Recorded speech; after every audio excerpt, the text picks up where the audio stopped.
Well, good afternoon, everyone. Miss Sunshine Locksmith Eddy coming to you live right here, right now, as things are taking place. And you know what? It's just going on and on and on.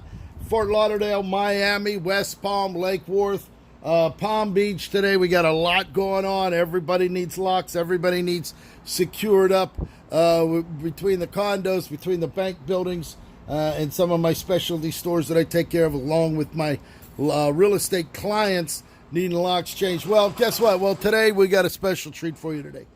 We got one of my clients needing a safe deposit box key. Now, I've been a locksmith for 35 years. I've cut thousands of these keys here over the years for the banks: Gallatin Bank, Integra Bank, National City, PNC, Second National, First Federal, Savings and Loans, and on and on and on and on and on. So what you need to know, this is a safe deposit box. If you go into a bank and you can rent one of their boxes there, they give you, there's two keys along with the operating key. There's a day key, and then there's this one here. So this is the customer's key. So what we're going to do, client needed one of these made. So I said, well, you know what? We're going to do a little video. And what we have here is the Ilco 046. This is the 046 flat steel key machine. This cuts the flat steel keys. It won't cut the regular keys. It's got a special guide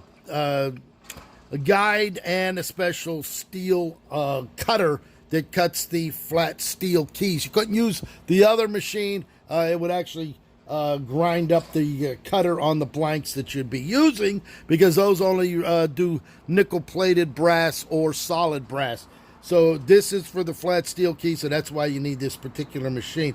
Very good machine. So now what we got to do is we got to determine the key here. All right, I have some of the blanks available. So what we do, this is the Ilco key catalog. Every locksmith has one of these. It's got every key listed. This is an older book, but they keep coming up with the updates. And this has everything: yard tractors, Yamaha, Volkswagen, you can see them all, Toyota, Suzuki.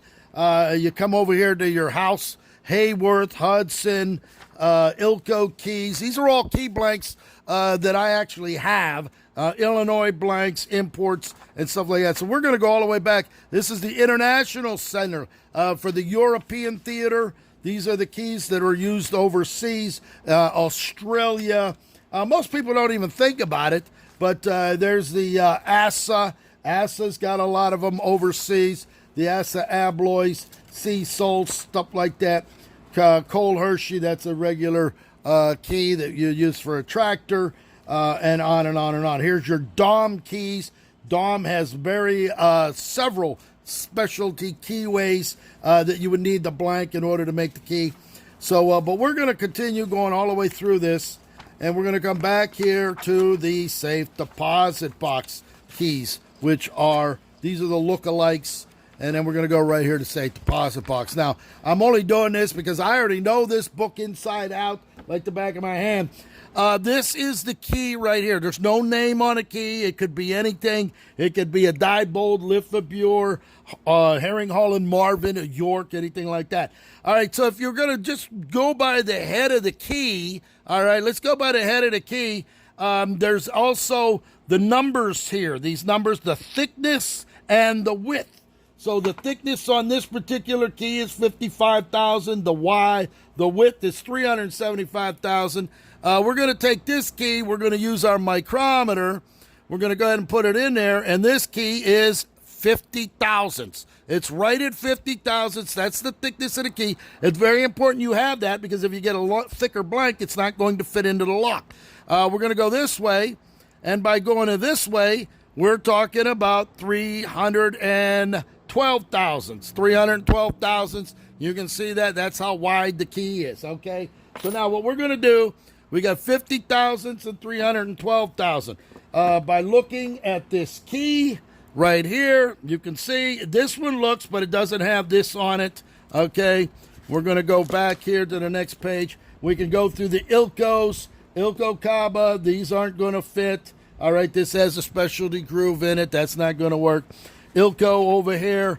This one's too thin, so that key blank's not going to work. Lithebure, this is a 70,000. That's too thick, so that's not going to work. So if we continue going through here, Mosler's, and then we come down to the Miles. Here's the Miles Osborne blank. It's got the round head. You can see the round head with a flat on the top, and it comes around. It has that cut there, and there it is, 50 thousandths and 315 thousandths. Okay, if you line it up, there it is. That is the key blank that you would need to cut that key. Now, before I go order this, you got to order them in a pack of 10. Some of the places, they want a minimum of order of $100 and all of that kind of crap.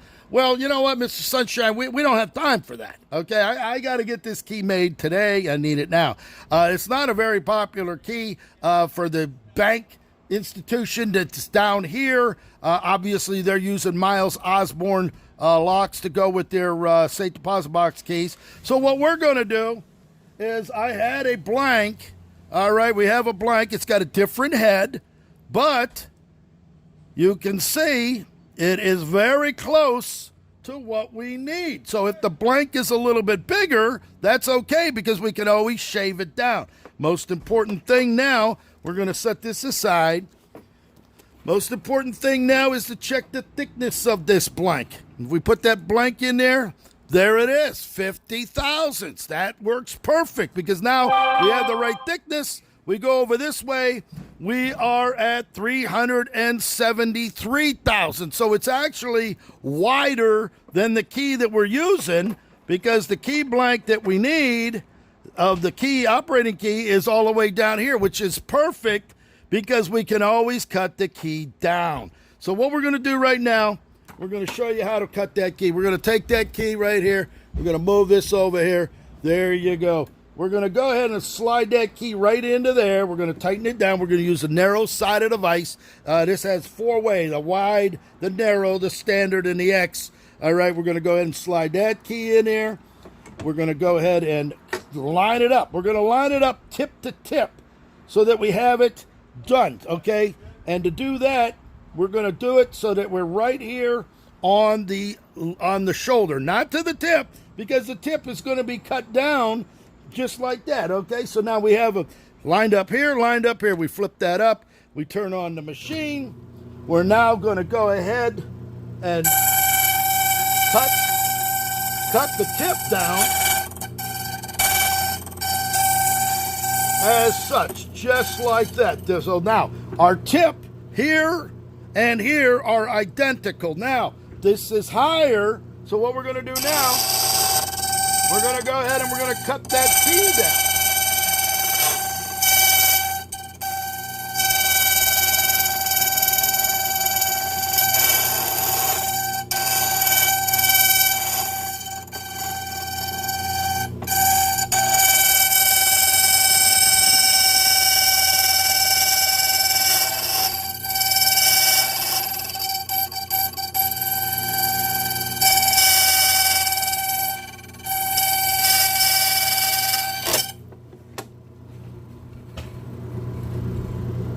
And as you can see, there we have it.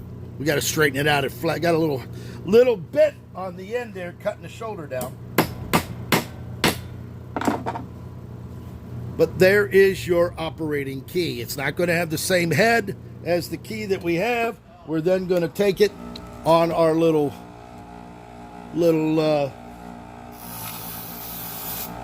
wire brush. As such,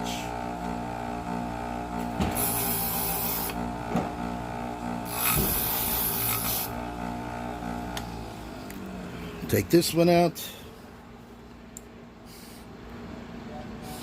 and there you have it. Perfect key. Oh, I got to turn this down this way. Perfect key lined up all the way across. Again, the head won't be the same, but as long as the key cuts in there, he needed this key today. We can't wait to overnight the keys.